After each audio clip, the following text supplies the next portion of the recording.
Cameron green জানিয়েছেন এই বিষয়টা নিয়ে একটু কনফিউশন তৈরি হয়ে গেছিল। হ্যাঁ বন্ধুরা, ক্যামেরন গ্রিন কনফার্ম করেছেন যে তিনি আইপিএল 2026-এ বোলিং করার জন্য পুরোপুরি অ্যাভেলেবেল থাকবেন। নিলামে তার নাম ব্যাটার হিসাবে লিস্ট হওয়াটা আসলে তার ম্যানেজারের একটি ভুলের কারণে হয়েছে। আইপিএল 2025 গ্রিন তার ব্যাক সার্জারির কারণেই মিস করেছিলেন। তবে জুন মাসে তিনি ইন্টারন্যাশনাল ক্রিকেটে ফিরেছেন। তখন শুধু স্পেশালিস্ট ব্যাটার হিসাবেই খেলেছিলেন, কিন্তু এখন তিনি বোলিংয়ের ক্লিয়ারেন্স পেয়ে গেছেন এবং চলতি অ্যাশেজ সিরিজে অস্ট্রেলিয়া তাকে অলরাউন্ডার হিসাবেই ব্যবহার করছে।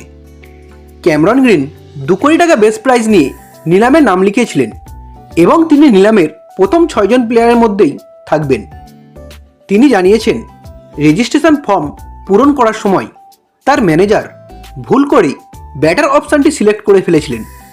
এই কনফিউশন পরিষ্কার করতে গিয়ে তিনি বলেন, আমি বোলিং করার জন্য একদম রেডি।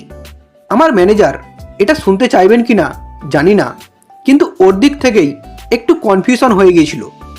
ব্যাটার লেখার কোনো ইচ্ছাই ছিল না, ভুল করে রং বক্সে টিক পড়ে গিয়েছিল। আসলে এটা পুরোপুরি তার ম্যানেজারের দিক থেকে হওয়া একটি ভুল। তাই পরিষ্কারভাবে বলা যায় ক্যামেরন গ্রিন আইপিএল 2026-এ একজন প্রপার অলরাউন্ডার হিসাবেই অ্যাভেলেবেল থাকবেন।